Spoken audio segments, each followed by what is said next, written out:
Whoa, what up, man? How are you doing? Man, all good. What's going on with you fellas? Uh, hustling, hustling. The Been hustle there. never stops. You've Been been there.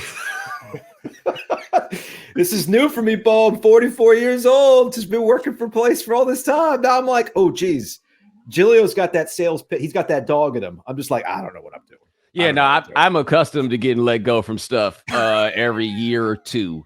Like my most recent endeavors have been the longest running that Yeah, I have yeah, had. yeah. Like I've been there, but hey, look, you didn't get what I got, which was the day that I read that they was giving my show away, and I Yes. called to ask if it was true. It was told they can neither confirm nor deny, and then had to go to work for 2 more months. But hey, at least you got a final show. I did get a final show, which in retrospect, they must have just been really too busy to stop and do the math. Like it worked out okay. It Like did. I look at that time and I'm like, did they just think I was a punk or something? Like on one level, they could have looked at it as, wow, Bomani really knows how to behave and we can trust him to do everything right here. Or they could have been like, he ain't about to do nothing. I just want you to know, Bo, you're the only phone call I took that day. I was like, I can talk to Bo. Yeah. No, I wasn't about to come in here and make this into something that it wasn't. I was coming to you with the welcome to radio, Joe. Hey. You're the only phone call I took. So I was like, okay, I can talk. I appreciate that. So yeah, man, I appreciate you. Last time we talked to you, I joked. We went and the Canes have won 2 entire series since the last time we talked to you. Yes. You didn't go to the island because that would take you forever. That's Here's far. Here's my next question. What would it have taken you to go to Newark to see the Devils and the Canes? Honestly, Newark would have been a bit easier. Like from where I live, because I live on the west side. Yeah. So it would have been a bit easier to go to Newark. There is nothing more ironic, by the way, than the idea of going to Newark to watch hockey.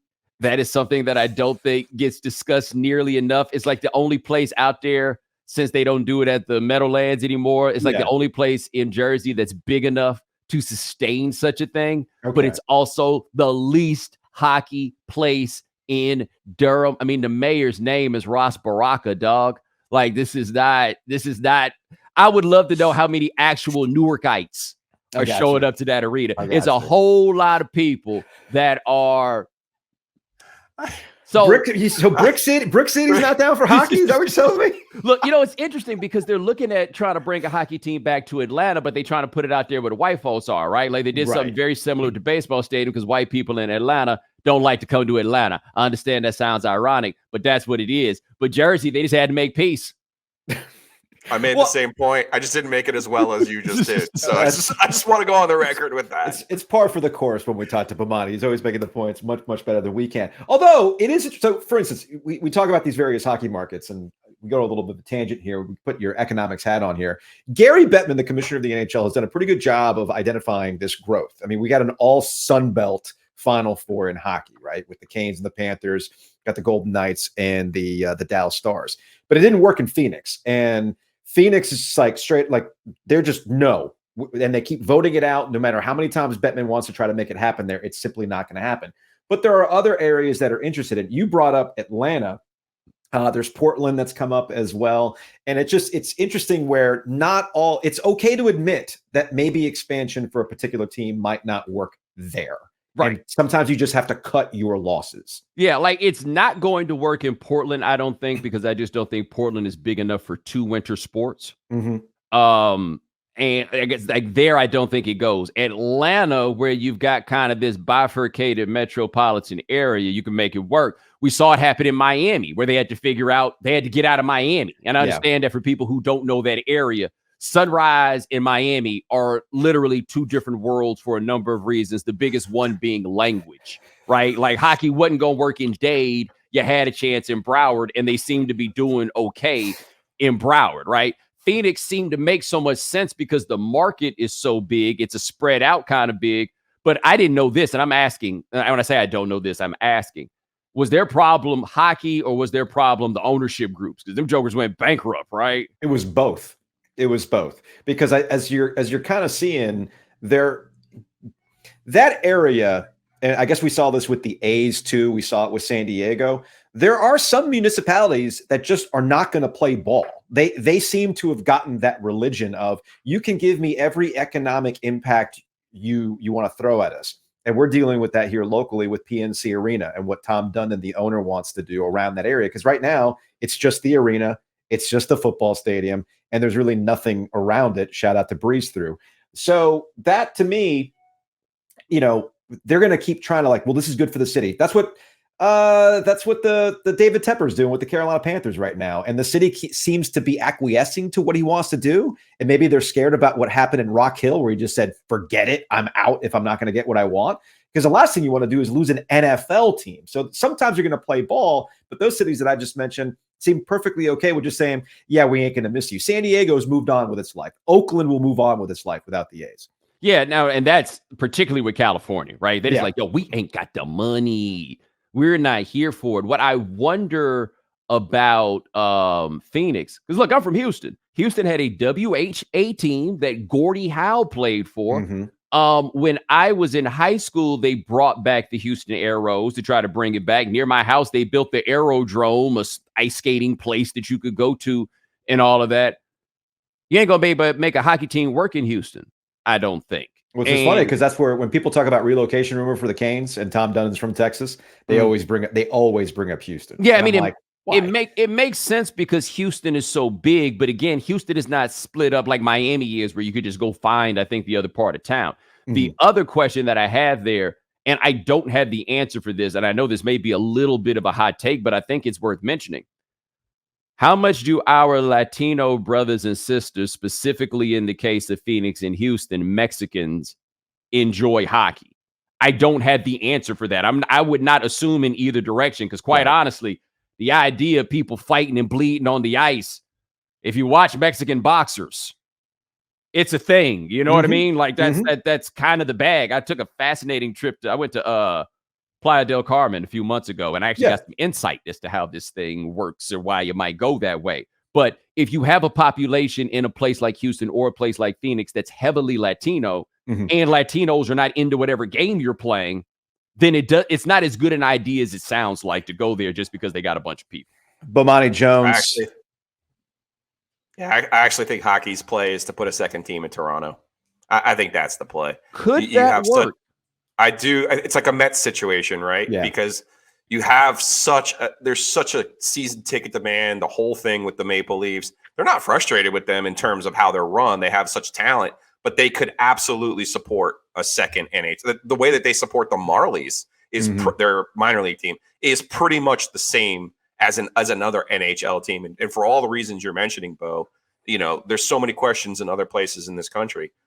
Honestly, I would even put a second team in Toronto over Quebec City. Well, my question about putting the second team in Toronto is, the Mets came in 1962, which I want to say is 3 or 4 years after the Giants and the Dodgers left, which is to say that there was a city that had fans who were looking for a team. Yeah. Toronto, they love the Hockey Knicks.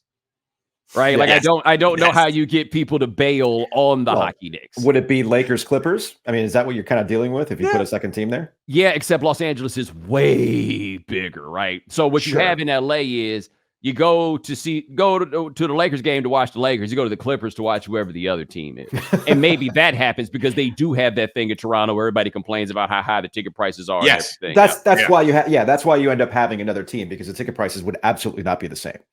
So that I could see where that would play out. But Bomani Jones, Right Time is a podcast, HBO Game Theory. He's on the Heaster Automotive Group hotline. Speaking of Miami, let's transition over to the NBA, where I feel like this is a conversation that keeps happening. So I'm wondering when people will just admit it. It's like this weird, it's finally time to give respect to Jimmy Butler and playoff Jimmy. It's finally time to recognize that Eric Spoelstra is a really good coach. We understood Eric Spoelstra was a good coach when he managed LeBron James, Dwayne Wade, and Chris Bosh. Thank you. I'm having a brain fart there.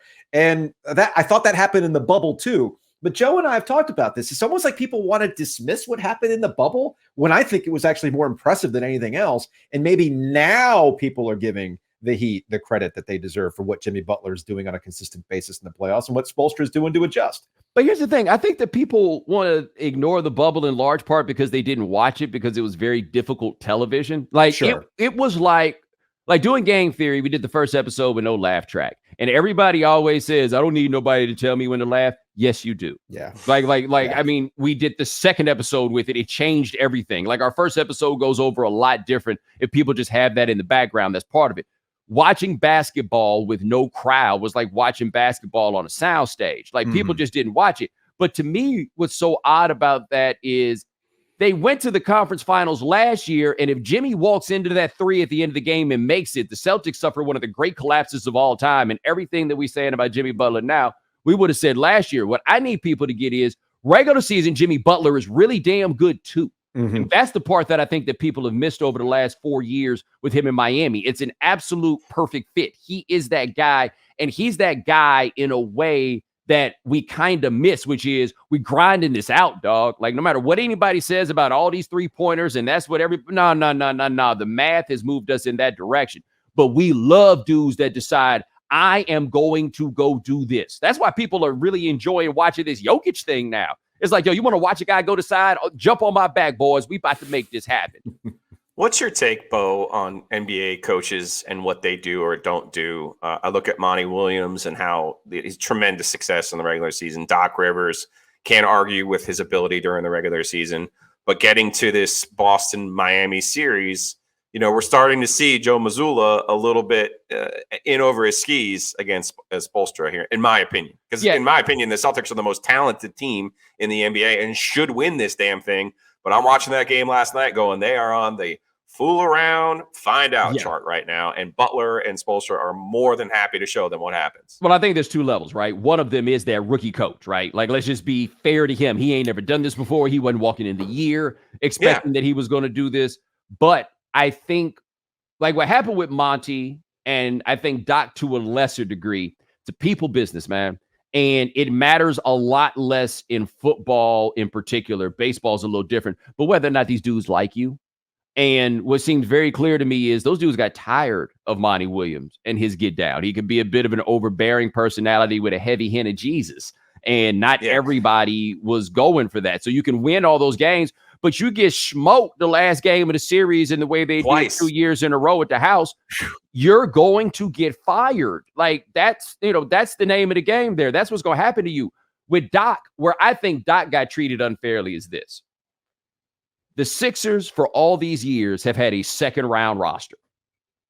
And they brought Doc Rivers in and said, get us out of the second round. And 3 years later, they still have a second-round roster. So what they did was they hired a second-round coach to get a second-round roster to the conference finals. And not one person is looking at that general manager, who, by the way, has typically been really good at building second-round teams.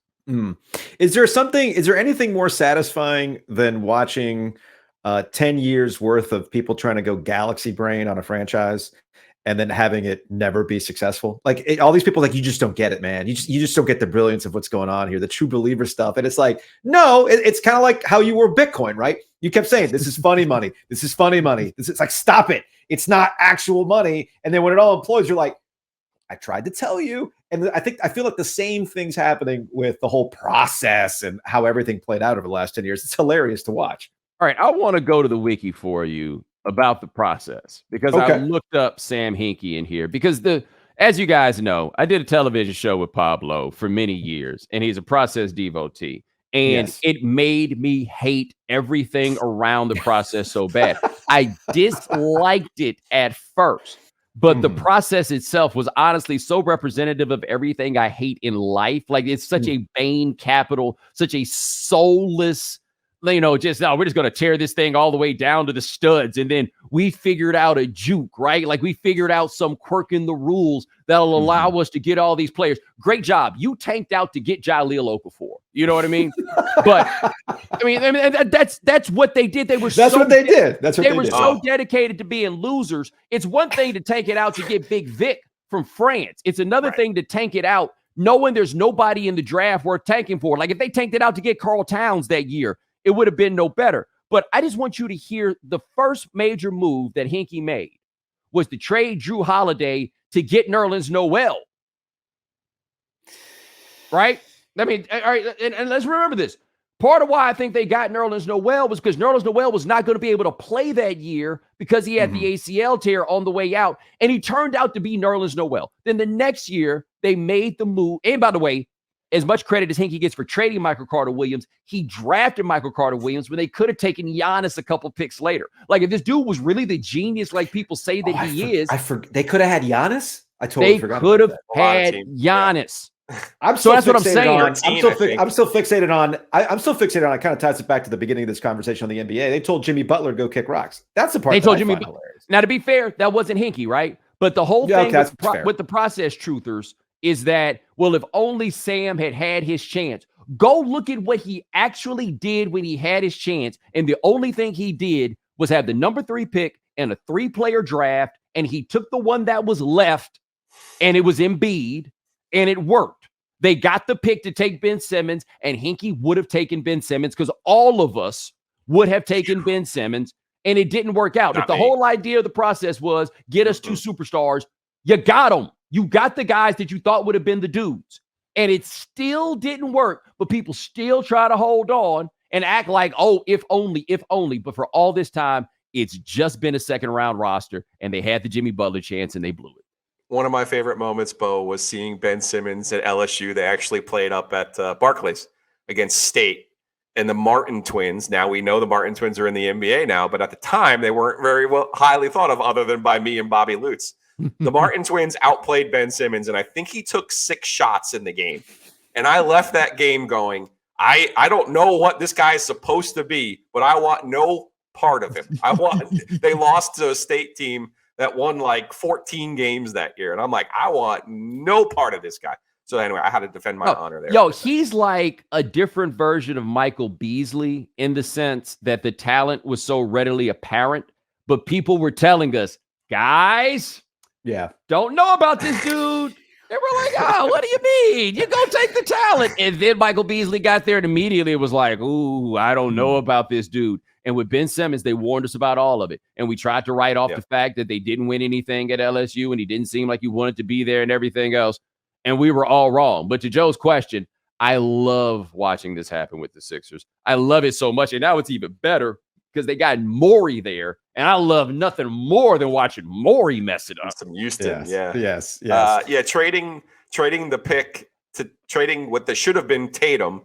They take Markelle Fultz, another one. I think it's in the year after Simmons, taking Markelle Fultz, who didn't do anything at Washington, and ends up having the yips when you could have had Jason Tatum all along. That was Danny Ainge playing a little bit of chess while Morey was playing checkers. Giddy. And the thing, though, because Colangelo did that one, to be fair. Colangelo, because that's the thing about the Sixers people. They blame everything.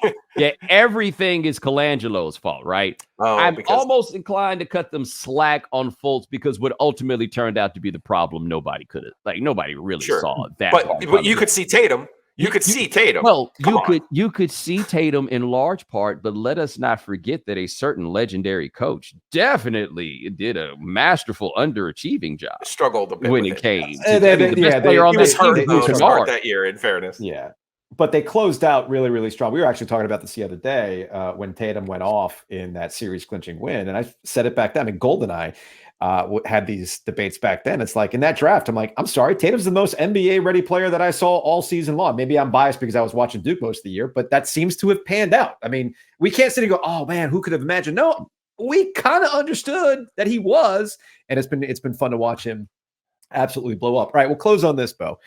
We'll close on a serious matter. Do we have to? Well, maybe not. Maybe we can shift out of it. But I am. The Ja Morant discourse, not what Ja Morant did per se, or some other. It's just I'm really fascinated by how this is all kind of played out, and I was waiting for somebody to finally snap, and that was JJ Redick the other day on First Take, which is like, why are we doing this? Like, just why? There's a serious conversation to be had, but I don't think people want to have a serious conversation. They want to take this thing up. This is not something you can take up. Yeah, but I don't think that JJ was ready for the serious conversation either. Okay. to be fair, like I mean, he threw out that question, like we have a big gun culture situation. Yes, we have all of these things. Why do we care that it's Ja Morant that has this gun out and we don't care about these Congress people or whatever it is? Right. I mean, okay, right? There is a question to be had there, though I think that we could even all acknowledge that while those Congress people look as stupid as Ja Morant looked, what Ja Morant did was even more stupid because there are positive reinforcing incentives for those Congress people and all them folks who take those pictures in the name of votes, right? There was a negative reinforcement for Ja Morant in the name of you work for the league. Like where the serious conversation comes up and where Reddick's thing could have been answered so easily. And I did this on CNN the other day. We got to be real about this. And this is something that I realized through the whole Trump era and other places. Things that can get you elected are also things that can get you fired. The truth is the general public generally has different standards of their elected officials than a corporation has of their employees. So with Ja, the NBA knows this is bad for our business and we don't get to change how everybody else responds to this. I don't even think that the general public, upon seeing this with Ja, was nearly as terribly offended as much as, fool, what in the world are you out here doing right now? So, yeah, we have a bigger gun culture, and I have largely raised the question many times. So once people have these guns, and it's okay to have these guns, you can't bug out every time somebody's got one. Like in these states where you can just carry your gun all willy-nilly, and then a college student has a gun, and then you're like, oh, my God, he has a gun. Is the gun a problem or not? That's a fair thing to ask, and I think a fair thing to bring up. But we have to realize that these elected officials who do this are playing to a much different and much more narrow audience because they draw the districts in such a way that they're all pleasing people who think that kind of stuff is cool, who are defending their rights to have their guns. Morant, on the other hand, even if we admit to the double standard, it doesn't make him any less of a moron for what it is that he's out here doing. And I just want him to not get shot. Because one thing I don't worry about with these silly people with their AR-15s in their family pictures for Christmas is I don't worry that somebody's going to come in there and shoot them. That's why I think their pictures of their guns are so stupid, because nobody's going to shoot you. Okay? Yeah. You riding around in Memphis and you got your gun out and you at a stoplight, somebody just might shoot you. And that's what worries me about him. And that's why I look at JJ and others, and I don't want to be so specific about him. Making this about a larger issue misses the point that there is clearly a young man with a whole lot of problems who seems to be crumbling under the weight of the pressure of carrying his family, his hood, his team, his city, his shoe company, his league. The weight of all of that seems to absolutely be crushing him. Bomani Jones, Right Time is a podcast. All right, we'll close on a lighter note. Mets spent all that money. Well said. Mets spent all that money, and they've got this below 500 record. And I'm sure New York is handling this really, really well. What could ever happen with Aaron Rodgers and the Jets if the record doesn't play? I mean, New York's different, man. New York's. I just think it's funny what's about to happen. They put that Monday night game on Aaron Rodgers, and baby, they better win. Because let me tell you what ain't gonna fly here. You ain't about to tell these people to relax. No. Oh, you know, God. That right there ain't going down. You not about to be like RELA. No. That ain't gonna work in this room. No, sir. Bo, appreciate it, man. Appreciate the support as always. And I mean, obviously, we're not going to talk like we did, but obviously, we will be chatting in the future. And who knows? We'll have new graphics. Maybe we're actually going to have a studio here relatively soon. Bro, I see sponsors. Who does that? Sponsors. We got 8 of them. Giglio does. Giglio. Yeah, we got 8. Giglio does that because he's got that dog in him. Salute.